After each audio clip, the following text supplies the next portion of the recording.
Hello बच्चों, welcome to my YouTube channel formula grade, जहां पर हम मैथ्स की मिस्ट्री को अनलॉक करते हैं। बच्चों, आज हम क्लास 8 की पहली क्लास लेने वाले हैं, that is chapter 1 rational numbers. तो चलें डेफिनेशन से इसको स्टार्ट करते हैं। बच्चों, रैशनल नंबर्स ऐसे नंबर होते हैं जिन्हें हम a अपॉन b के फॉर्म में रिप्रेजेंट कर सकते हैं। इसके बारे में बेसिक इंट्रोडक्शन हमने बेसिक्स ऑफ मैथमेटिक्स की प्लेलिस्ट में दे चुका है, यहां पर आप उसकी लिंक देख सकते हैं। बच्चों, रैशनल नंबर्स और फ्रैक्शन दोनों लगभग सेम टू सेम होते हैं, लेकिन दोनों में एक छोटा सा डिफरेंस होता है। डिफरेंस ये कि रैशनल नंबर आपके नेगेटिव और पॉजिटिव दोनों तरह के हो सकते हैं, जिसको हम अभी आगे देखेंगे, लेकिन फ्रैक्शन हमेशा पॉजिटिव होता है। ठीक है, तो चलें हम स्टार्ट करते हैं। The numbers in the form of a upon b are called rational numbers. ध्यान रखना, b इसका डिनोमिनेटर है जो कभी जीरो नहीं हो सकता, क्योंकि जीरो से हम किसी भी चीज को डिवाइड नहीं कर सकते। अगर आपको चेक करना है तो अपने मोबाइल में कैलकुलेटर खोलना और उसमें कुछ भी नंबर के डिवाइड में लिखकर आप जीरो कर देना, आपको वहां पर नॉट डिफाइंड लिखा हुआ आ जाएगा। किसी किसी कैलकुलेटर्स में इंफिनिटी भी आ सकता है। इसका मतलब यह है कि हम डिनोमिनेटर में कभी भी जीरो नहीं रख सकते, ध्यान रखना इस चीज को। चलें, तो सबसे पहले है हमारा पॉजिटिव।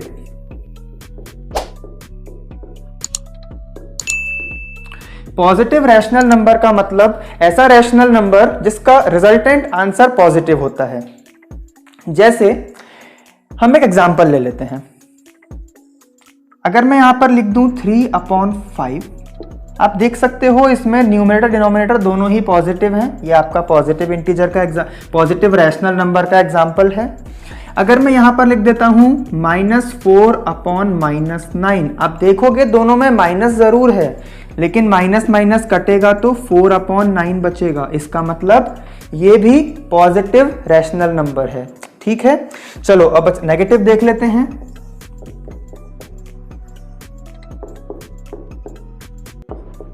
नेगेटिव का मतलब उसका जो रिजल्टेंट आंसर है वो नेगेटिव आना चाहिए। कैसे आ जाएगा नेगेटिव? एक नंबर लेके देखो 2 अपॉन -9। अब यहां पर माइनस नीचे है।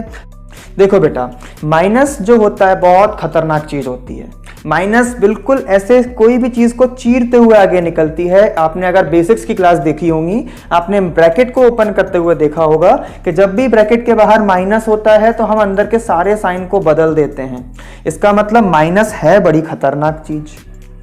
ऊपर से दूसरी बात यह कि डिनोमिनेटर होता है कमजोर आदमी। कमजोर मतलब बहुत ही कमजोर। अब ये कमजोर आदमी के पास अगर खतरनाक चीज आ जाएगी तो क्या संभाल पाएगा उसको? वो नहीं संभाल पाएगा। वो क्या बोलेगा, भैया तू तो ऊपर चले जा, ऊपर थोड़ा पावरफुल आदमी बैठा हुआ है न्यूमरेटर। तो बस वही होता है, ये तुरंत इसको ऊपर भगा देता है। तो आप लोग को ध्यान रखना, क्वेश्चन में अगर कभी भी डिनोमिनेटर में यानी नीचे माइनस साइन दिया हो, तुरंत ऊपर भगा देना अगली स्टेप में, छोड़ना नहीं बिल्कुल नीचे, क्योंकि माइनस है खतरनाक और डिनोमिनेटर है कमजोर। तो समझ में आ गई बात। 2 अपॉन -9 बन जाएगा -2 अपॉन 9, और ये आपका नेगेटिव रैशनल नंबर का एग्जाम्पल है। एक और ले लेते हैं -7 अपॉन 11। ये तो ऑलरेडी माइनस ऊपर है, तो ये कुछ आपके नेगेटिव के एग्जाम्पल हो गए, ये आपके पॉजिटिव के एग्जाम्पल हो गए। इसके बाद हम कुछ प्रॉपर्टीज ऑफ रैशनल नंबर देख लेते हैं। हम यहाँ पे 3 प्रॉपर्टीज की बात करेंगे। तो हमारी पहली प्रॉपर्टी है, रैशनल नंबर के न्यूमरेटर और डिनोमिनेटर में हम किसी भी सेम चीज से मल्टीप्लाई कर सकते हैं। जैसे the first property is of multiplication.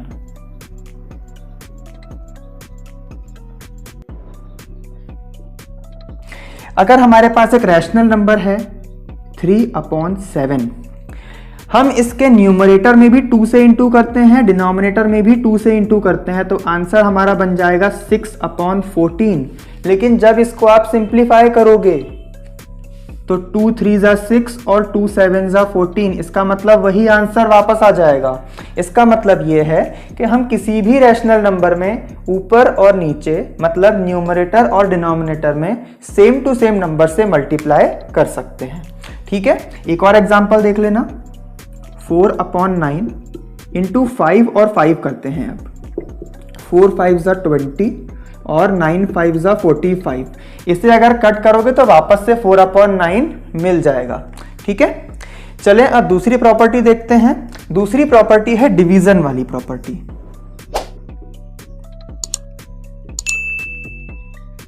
जैसे हमने यहां पर मल्टीप्लाई किया था, अगर हम सेम टू सेम किसी एक नंबर से उसको डिवाइड करते हैं रैशनल नंबर को, ध्यान रखना ऊपर भी करना है नीचे भी करना है, तो उसका भी आंसर हमारा सेम आएगा। बट कंडीशन ये है कि वो नंबर डिवाइड होने लायक होना चाहिए। जैसे कि हम यहां पर लिख देते हैं 4 अपॉन लेट अस से 10। आपने यहां पर भी डिवाइड बाय 2 किया और यहां पर भी आपने डिवाइड बाय 2 किया। तो यहां पर आपको यह ध्यान रखना है डिवाइड उसी से करना जिससे दोनों के दोनों नंबर कैंसिल होते हों। ठीक है, ये बिल्कुल ध्यान रखना। इसके जो हायर ऑर्डर कैलकुलेशन आते हैं कि जहां पे डिवाइड नहीं होता, वो आपको अगली क्लास में आएंगे। ठीक है, अभी नहीं आएंगे वो। लेकिन अभी आपको इस साल जो है वो ये है कि यहां पर जो नंबर रखोगे ध्यान रखना दोनों से डिवाइड होना चाहिए। यहां पर हम 4 रख सकते थे, लेकिन 4 सिर्फ इसे काटता, इसे नहीं काटता, इसलिए हमने 4 से नहीं किया। ठीक है, हमने इसलिए 2 से डिवाइड किया। अच्छा, कुछ बच्चे ऐसा भी करते हैं, ऊपर 4 से काट देंगे और नीचे 5 से काट देंगे। वो भी नहीं करना। वो क्यों नहीं करना? क्योंकि हमें दोनों तरफ सेम टू सेम नंबर से काटना होता है। क्योंकि यहां भी हमने देखा था मल्टीप्लिकेशन वाली प्रॉपर्टी में कि ऊपर और नीचे सेम नंबर लिया था। समझ में आ गई बात? तो चलो, 4 डिवाइडेड बाय 2 मतलब 2 हो जाता है, 10 डिवाइडेड बाय 2 मतलब 5 हो जाता है। ठीक है बच्चों, मल्टीप्लिकेशन और डिवीजन ये दोनों बहुत ही इंपॉर्टेंट प्रॉपर्टीज हैं, क्योंकि मल्टीप्लिकेशन की प्रॉपर्टी जो है इसको यूज करके हम कोई भी डिनोमिनेटर जो हमें चाहिए या कोई भी न्यूमरेटर जो हमें चाहिए, क्वेश्चन आते हैं ऐसे एक्सरसाइज में हम देखेंगे, उसको हम ला सकते हैं। और जो डिवीजन वाली प्रॉपर्टी है वो हमको अभी सिंपलेस्ट फॉर्म निकालने में काम आएगी। सिंपलेस्ट फॉर्म क्या है वो हम एक्सरसाइज में देखेंगे अभी जस्ट थोड़ी देर बाद। ठीक है, तो यहां पर मल्टीप्लिकेशन में सेम नंबर से दोनों को ऊपर नीचे मल्टीप्लाई करना है, आंसर वही आता है क्योंकि काट के आंसर आपका वही हो जाएगा। डिवीजन में आपको ऊपर और नीचे सेम नंबर से डिवाइड करना है। ध्यान ये रखना कि दोनों जगह पे सेम नंबर से वो कट जाए। ठीक है, कट जाए ये ध्यान रखना। आंसर आपका जो आएगा वो सिंपलेस्ट फॉर्म में आ जाएगा। हो सकता है सिंपलेस्ट फॉर्म में ना आए तो एक बार और डिवाइड करना पड़ता है। ठीक है, वो एक अलग चीज है, लेकिन दोनों तरफ सेम नंबर लेना है। तीसरी प्रॉपर्टी अब हम देख लेते हैं, थोड़ी सी अलग है इसलिए इसको ब्लैक से लिख रहा हूं मैं।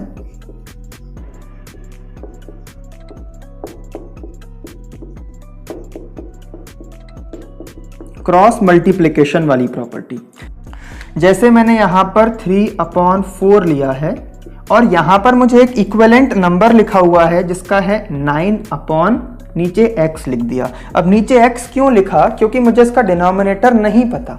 ठीक है, मुझे इसका डिनोमिनेटर नहीं पता, मुझे इसको फाइंड करना है। अब मैं क्या करूंगा, इसे क्रॉस मल्टीप्लाई कर दूंगा। क्रॉस मल्टीप्लाई मतलब इसको इधर और इसको इधर। देखो, नीचे वालों को ही ऊपर भेजना, ये ध्यान रखना, ऊपर वाले नीचे मत भेज देना। वो भी हम सीखेंगे, वो भी होता है, ऊपर का भी नीचे आता है, लेकिन आगे क्लासेस में आपको आएगा, इस साल आपको नहीं है। ठीक है, चलो यहां पर इसका इंटू कर देना, x का इंटू 3 में, तो 3 इंटू x हो जाएगा, और 4 का इंटू 9 में तो 4 इंटू 9 हो जाएगा। बेटा ध्यान रखना, x को ऐसे बनाना और इंटू को ऐसे बनाना, बहुत से बच्चे x को ऐसा ऐसा बनाते हैं, तो वो मत करना। ठीक है, प्रैक्टिस करो ऐसा और एक फ्लो में बनाने की। चले, तो ये हो गया आपका। नेक्स्ट, अब कुछ ट्रांसपोजिशन के रूल्स हैं। आप लोग 8th क्लास में हो तो मैं उम्मीद करता हूं कि आपको ट्रांसपोजिशन तो पता ही होगा। नहीं पता है तो मैं आपको आगे क्लासेस में और सिखा दूंगा, अभी थोड़ा सा बेसिक सिखा देता हूं। ठीक है, ये 3 यहां पर इंटू में है, तो जब ये ट्रांसफर होता है तो यहां पर डिवाइड बन जाएगा। ठीक है, और 9 4 जा 36 और यहां पर 3 डिवाइड में आ जाएगा। 3 से इसको काट लेना, 12 आपका आंसर आ जाएगा। ठीक है, जिन बच्चों को समझ में नहीं आया कि 3 यहाँ पे सर इंटू में था, यहाँ डिवाइड में चला गया, तो उनको मैं बता दूं, ये इसको ट्रांसपोजिशन कहते हैं। यहाँ पर जो भी ऑपरेशन है उसका अपोजिट यहाँ पर हो जाता है, उसका उल्टा हो जाता है। ठीक है, इसको हम डिटेल में देखेंगे जब हम बड़े बड़े क्वेश्चंस को सॉल्व करेंगे। अभी इतना समझ लो, इंटू था, यहाँ पर डिवाइड हो गया और डिवाइड होके आंसर अपना 12 आ गया। तो यहाँ पर इसे हम बोलते हैं क्रॉस मल्टीप्लिकेशन प्रॉपर्टी। समझ में आ गई बच्चों? हमारा अगला टॉपिक है कंपैरिजन ऑफ 2 रैशनल नंबर्स। अभी मैंने 2 रैशनल नंबर्स पहले सिखाऊंगा, इसके बाद में 2 और मोर भी सिखाऊंगा। चलें, सबसे पहले हम 2 नंबर्स देखेंगे। देखो बेटा, इसकी मेथड भी होती है और इसकी शॉर्टकट भी होती है, लेकिन 2 नंबर्स में हम हमेशा शॉर्टकट को यूज करेंगे, ज़्यादा अच्छा रहता है। ठीक है, आपको मैंने 2 नंबर्स दिए, लेट अस से 2/7 और मैंने एक नंबर दिया आपको लेट अस से 4/5। आपसे पूछेंगे कौन सा नंबर इसमें से बड़ा है, कौन सा नंबर ग्रेटर है, ये पूछा है। नॉर्मली बच्चे यहाँ पर ऊपर का नंबर देखते हैं कि सर 4 बड़ा है तो ये नंबर बड़ा होगा, ठीक है, बट ऐसा हमेशा नहीं होता। यहाँ तो ये हो जाएगा। कैसे करा मैंने, जो हमने अभी लास्ट प्रॉपर्टी क्रॉस मल्टीप्लिकेशन देखी थी ना, उसी पर बेस्ड है। बस यहाँ पर बीच में इज इक्वल टू नहीं है, कोई बात नहीं, इनको ना ऐसे एरो लगा लो और इंटू कर लो। 7 का इंटू इधर क्रॉस में 28, 7 4 28 हो जाएगा। 5 इंटू 2 यहाँ पर 10 हो जाएगा। अब बता दो 28 बड़ा है कि 10 बड़ा है। जो नंबर बड़ा है उधर पे ग्रेटर साइन लगा दो, खत्म काम। चलो एक और क्वेश्चन देखते हैं। लेट अस से 2/3 और यहाँ पर हम लेते हैं 9/14। अब बताओ कौन सा नंबर बड़ा होगा। बहुत से बच्चे बोलेंगे सर 9/14 बड़ा है। चेक कर लेते हैं मेथड से। क्या सिखाया था, नीचे के नंबर से यहाँ इंटू करना है। 3 9 27 और 14 2 28। बताओ कौन सा नंबर बड़ा है, बताओ 28 बड़ा है। देखो 2/3 ग्रेटर निकल गया। तो ये ध्यान रखना, ऊपर का नंबर देख के कौन सा बड़ा छोटा मत कर देना। एग्जाम में क्वेश्चन आएगा तो क्रॉस मल्टीप्लाई कर लेना तीसरी वाली प्रॉपर्टी के हिसाब से, और उसके बाद जो नंबर बड़ा आएगा वो नंबर को ग्रेटर मार्क कर देना। अच्छा, कभी अगर साइन प्लस माइनस आए तो क्या करोगे, जैसे मैंने, चलो एक क्वेश्चन और लिख लेता हूं, यहाँ पे ब्लू पेन से लिख रहा हूं, -2/3 और यहाँ पर मैं लिखता हूं 4/5। यहाँ पर तो देखने की जरूरत ही नहीं है, हमको पता है माइनस का नंबर छोटा होता है, तो यहाँ पर क्रॉस मल्टीप्लाई करोगे क्या, टाइम खराब नहीं करना, चुपचाप प्लस वाले नंबर को ग्रेटर मार्क कर देना। ठीक है, तो माइनस प्लस वाला इस तरीके से करना, और जहां दोनों तरफ सेम सेम रहेगा वहां पर क्रॉस मल्टीप्लाई कर लेना। अच्छा चलो, एक सवाल और आ रहा होगा, दोनों तरफ माइनस आ गया तो क्या करेंगे, चलो वो भी देख लेते हैं। -4/7 और यहां पर ले लेते हैं -11/15। चलो थोड़े से बड़े बड़े नंबर्स हैं, कोई बात नहीं। अब दोनों तरफ माइनस है, दोनों तरफ माइनस में बेटा एक बात ध्यान रखना, जितना माइनस का नंबर बड़ा होगा वो एक्चुअली छोटा होगा, क्योंकि नंबर लाइन पे जब हम चलते हैं, ये हमारी नंबर लाइन रही, ये हमारा 0, इधर पॉजिटिव और इधर नेगेटिव। हम इधर चलेंगे तो जितना नंबर बड़ा उतना नंबर ग्रेटर, ये होता है positive side, but negative side में उल्टा होता है, जितना बड़ा नंबर नेगेटिव में एक्चुअली में उतना छोटा। तो उस चीज को थोड़ा यहां ध्यान रखना, ठीक है।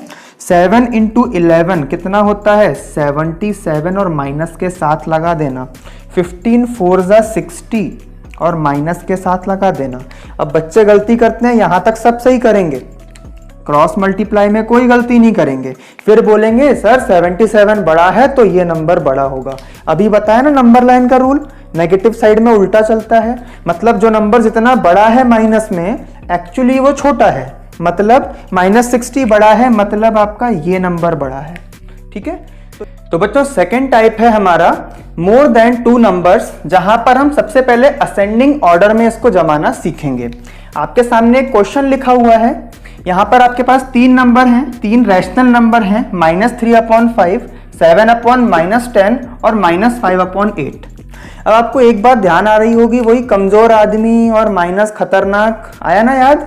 देखो माइनस नीचे है, अगली स्टेप लिखते बराबर इसको ऊपर भेज देना, नहीं तो ये 10 खत्म हो जाएगा अपना, बेचारा कमजोर है ना डिनोमिनेटर। ठीक है, चलो तो हमारे इसकी पहली स्टेप लिख लेते हैं, -3/5, -7/10 और -5/8। चलो अब यहां पर मोर देन 2 नंबर्स हैं, असेंडिंग ऑर्डर का मतलब होता है छोटे से बड़े के रूप में, इसको छोटे से बड़े के सीक्वेंस में अरेंज करना है।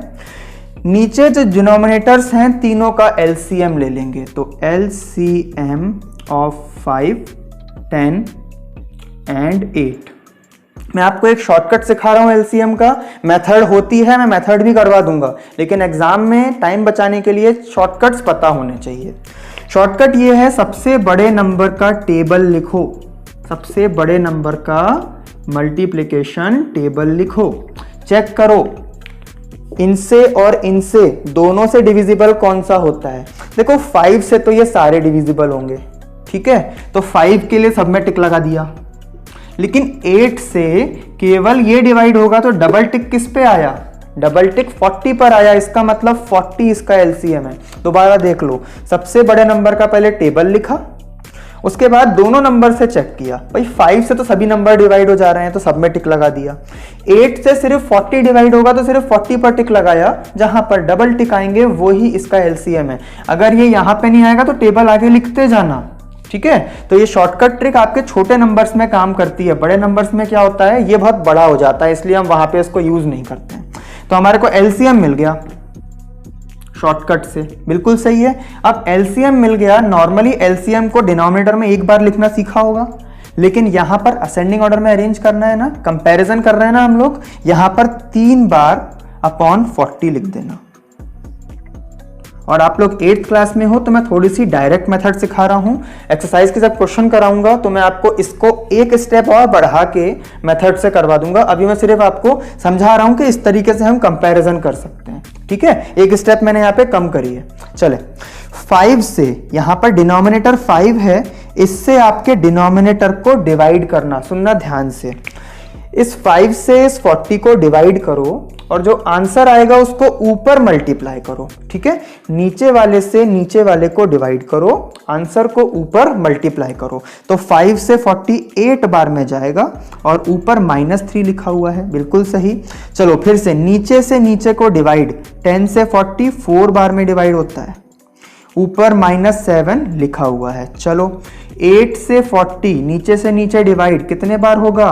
5 बार, है ना, और ऊपर -5 लिखा हुआ है।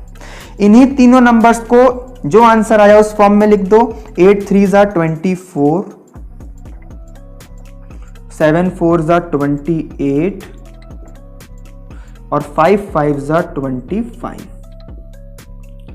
अब अपना दिमाग एक्स्ट्रा चला के इसको 4 से, इसको 5 से काट मत देना, क्योंकि हमने ये मेहनत करके बनाया है बेटा। एलसीएम हमने इसलिए निकाला था। एलसीएम क्यों निकाला था आपसे बच्चा अगर पूछूं मैं, क्या बोलोगे? क्यों मैंने इसका एलसीएम निकाला, क्यों मैंने यहाँ पे 3 बार 40 रखा? इसलिए रखा ताकि तीनों के डिनोमिनेटर सेम हो जाएं, क्योंकि जब तीनों के डिनोमिनेटर सेम होंगे ना तो इनको कंपेयर कर सकेंगे हम लोग। डिनोमिनेटर अलग अलग होते हैं, जैसे यहां पर थे तो इसे कंपेयर नहीं कर सकते थे, ठीक है। तो तीनों को हमने सेम करना था, इसलिए इसका एलसीएम लिया और इसीलिए उसको 3 बार रखा, ठीक है। अब माइनस का है, ध्यान रखना उल्टा चलता है इसमें रूल, अभी सिखाया था मैंने नंबर लाइन वाला, माइनस में उल्टा चलता है।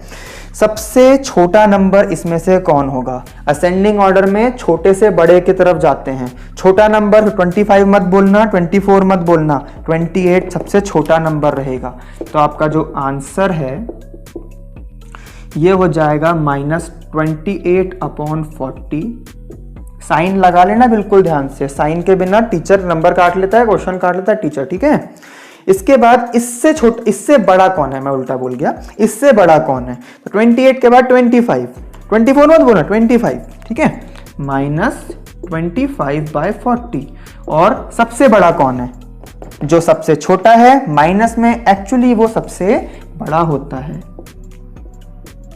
चलो यहां पर आंसर आ गया, लेकिन ये हमारा फाइनल आंसर नहीं है, क्योंकि हमने इसे कन्वर्ट किया था इन नंबर्स से। तो जिन्हें कन्वर्ट जहां किया था उस सीक्वेंस में आपको इनके फॉर्म में आंसर लिखना है। 28/40 किसका बनाया था? इसका बनाया था, तो यहां पर -7/10 लिख देना। 25/40 इसका बनाया था, -5/8 इसको लिख देना। और 24/40 इसे बनाया था, -3/5। तो ये है आपका फाइनल आंसर और डिजाइन। समझ में आ गई? तो देखो इस तरह से हमने इसको कंपेयर किया, comparison of rational numbers more than 2 में असेंडिंग ऑर्डर, ठीक है। अब डिसेंडिंग वाला मैं आपको क्वेश्चन लिख के दूंगा, सॉल्व नहीं करवाऊंगा, क्योंकि बिल्कुल सेम टू सेम मेथड है। अंतर इतना है कि डिसेंडिंग में आपको बड़े से छोटे की तरफ जाना है, मतलब सबसे बड़ा नंबर सबसे पहले, उसके बाद छोटा और उसके बाद और छोटा। साइन आपके बदल जाएंगे, इधर की तरफ हो जाएंगे साइन, ठीक है। इतनी सी चीज तो कर लोगे।